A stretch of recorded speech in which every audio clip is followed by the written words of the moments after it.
দেবী কালী ছিলেন শ্মশানবাসিনী। নির্জনে তার আরাধনা করতেন সাধক তান্ত্রিকরা।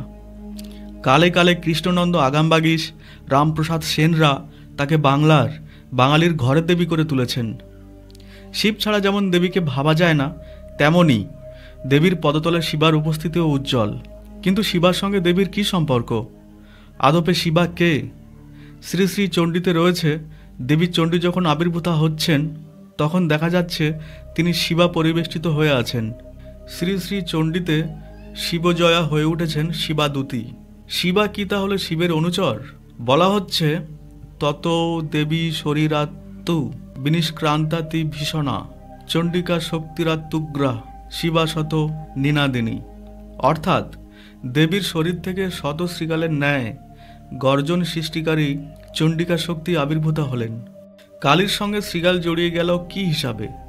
হতে পারে কালীর পাশে বা পদতলে থাকা শ্রীগাল দেবীর ভৈরবের সহচর, নতুবা ভৈরবের আরেকটি রূপ শ্রীগাল। শিব এবং শিবা সম্ভবত একে অন্যের পরিপূরক। বাংলার শিব শ্মশানবাসী, শিবাদের বিচরণ ক্ষেত্রেও শ্মশান। উভয়ই দেবীর পদতলে অবস্থান করে। দেবীর দক্ষিণ পা শবের উপরে এবং বাম পা শ্রীগালের উপরে থাকে।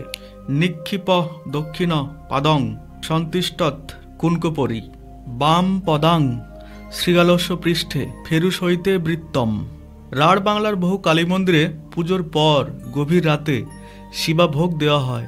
দেবীকে নিবেদন করা ভোগ পুরোহিত শ্মশানে গিয়ে শিবাদের খাইয়ে আসেন। দুর্লভা কালী মন্দির, যজ্ঞেশ্বরী পীঠ, কয়েকটি সতীপীঠেও এখন এই রীতি দেখা যায়। দেবী কেবল একা খাচ্ছেন না, ভক্তের দেওয়া নৈবেদ্য থেকেই ভৈরবের সহচরদের ক্ষুধা নিবৃত্তির ব্যবস্থা করছেন। যেন বাঙালি পরিবারের চিত্র। বাংলার এক ছড়াও অদ্ভুতভাবে শিব আর শিবাকে মিলিয়ে দেয়। বৃষ্টি পড়ে টাপুর টুপুর, নদে এলো বান, শিব ঠাকুরের বিয়ে হবে 3 কন্যে দান। এই ছড়াটির অন্য একটি সংস্করণ দক্ষিণারঞ্জন মিত্র মজুমদার সংগ্রহ করেছিলেন। ছড়ার সেই সংস্করণটিতে শিব ও কন্যার বদলে রয়েছে শিয়ালের উল্লেখ। ছড়াটি এই রকম: বৃষ্টি পড়ে টাপুর টুপুর, নদে এলো বান, শিয়ালের বিয়ে হবে 3 শিয়ালে দান।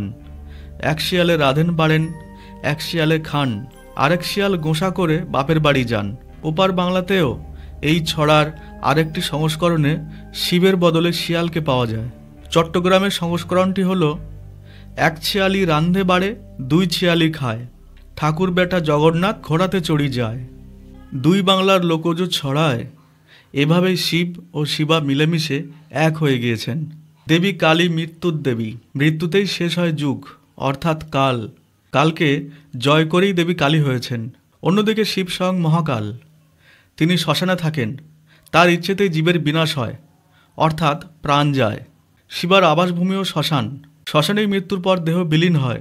আবার মৃত্যুর 1 পক্ষকালের মধ্যে শ্রাদ্ধ সেরে সেই দিন সন্ধ্যায় মৃতের উদ্দেশ্যে আহার নিবেদন করা হয়। সরায় করে অন্ন মৃত ব্যক্তির পছন্দের ব্যঞ্জন নিবেদন করা হয়। এককালেও তাকে বলা হতো শিবা ভোগ। মনে করা হতো যার উদ্দেশ্যে খাবার দেওয়া হচ্ছে তিনি শ্রীগালের বেশে এসে তা গ্রহণ করেন। এইভাবেই হয়তো বাংলার রীতিনীতি ও লৌকিক সংস্কৃতিতে মিশে গিয়েছে শিব ও শিবা।